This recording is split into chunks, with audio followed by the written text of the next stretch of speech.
Hello tout le monde, j'espère que vous allez bien et bienvenue sur ma chaîne. Alors, on continue la série sur les cartes du Petit Lenormand. On a déjà vu 12 cartes ensemble et aujourd'hui, on va parler de la carte de l'enfant, de la carte du renard et de la carte de l'ours. On va commencer par la carte de l'enfant. L'enfant, ça représente un enfant au sens propre, donc ça peut être un enfant en bas âge ou un enfant qui est en âge d'aller à l'école, un jeune adolescent. Ça peut aussi représenter l'enfant au sens figuré, comme par exemple l'enfant intérieur. C'est une carte qui représente la jeunesse ou quelqu'un qui est plus jeune que vous.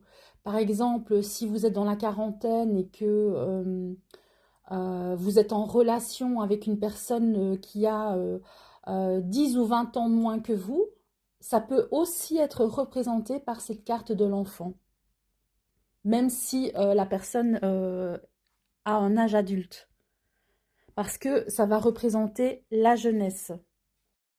La carte de l'enfant, ça représente aussi la nouveauté, le renouveau, voilà, tout ce qui est neuf. Comme aussi la naissance ou la renaissance. Voilà, il y a une idée comme ça de nouveauté. Quand on parle de nouveauté, on parle aussi de grossesse avec cette carte de l'enfant, si elle est accompagnée de la carte de la cigogne. Donc voilà, enfant cigogne, ça peut représenter la grossesse. Mais voilà, il y a cette idée de nouveau départ, de commencement, voilà, de nouveauté, de naissance. C'est vraiment une carte vraiment symbolique à ce niveau-là. L'enfant, ça représente aussi le fait de jouer, de s'amuser, tout ce qui est lié au plaisir de l'enfance. Ça peut aussi parler d'insouciance, d'immaturité, de naïveté, d'innocence. Ça représente aussi quelque chose de petit. Ça peut parler de notre enfance, du temps de notre enfance, du passé, voilà, de la nostalgie, hein. Si la carte du cercueil accompagne la carte de l'enfant, voilà, ça peut parler de cette nostalgie d'un temps passé, voilà, le temps de notre enfance. En général, ça représente les enfants du foyer. C'est une carte qui peut être utilisée comme carte maîtresse pour représenter l'enfant ou les enfants de la famille.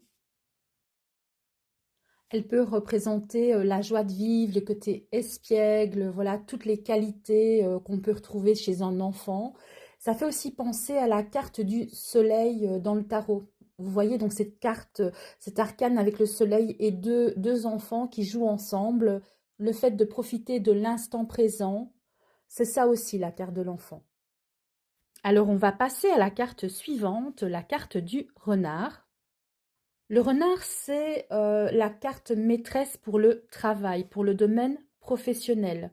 On va parler du travail au sens propre comme au figuré, pour gagner sa vie, hein, pour rapporter de l'argent au foyer. Voilà, le fait de travailler, le fait de faire des efforts, mais avec cette carte du renard, on ne fait jamais un effort pour rien en fait. Voilà, c'est jamais gratuit, c'est toujours un effort calculé. Et je vais vous expliquer pourquoi.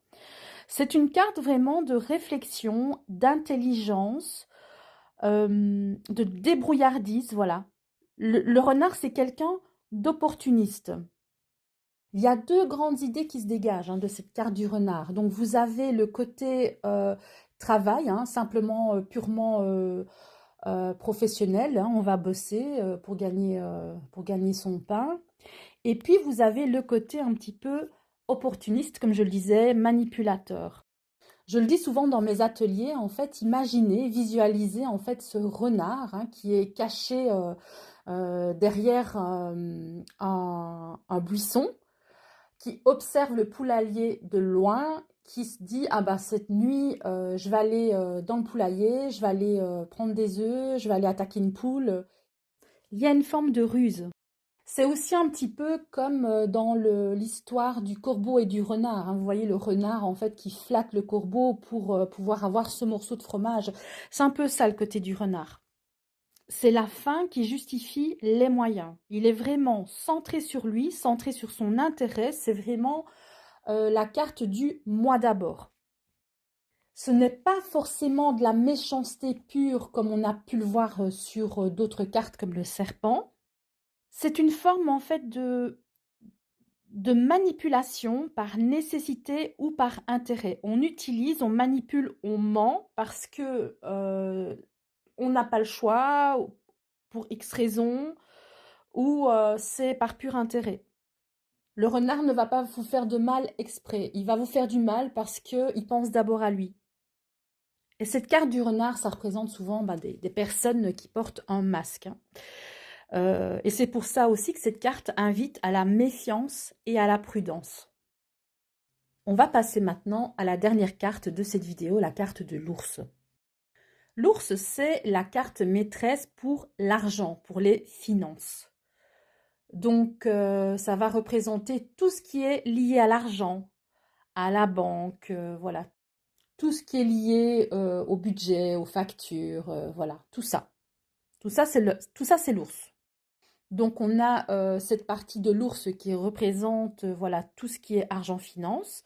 Ensuite, on a une autre partie de l'ours qui représente un personnage, voilà, une personne qui peut être intimidante, directe, franche, un peu brute comme ça, qui n'est pas forcément méchante. En fait, ça peut être quelqu'un de très calme, de très taiseux, mais il ne faut pas le déranger, en fait. Voilà, c'est quelqu'un qui pourrait devenir agressif si on l'embête.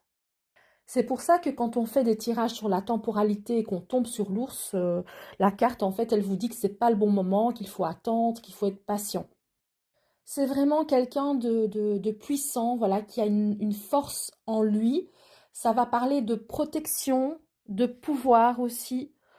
Ça peut parler aussi de protection paternelle.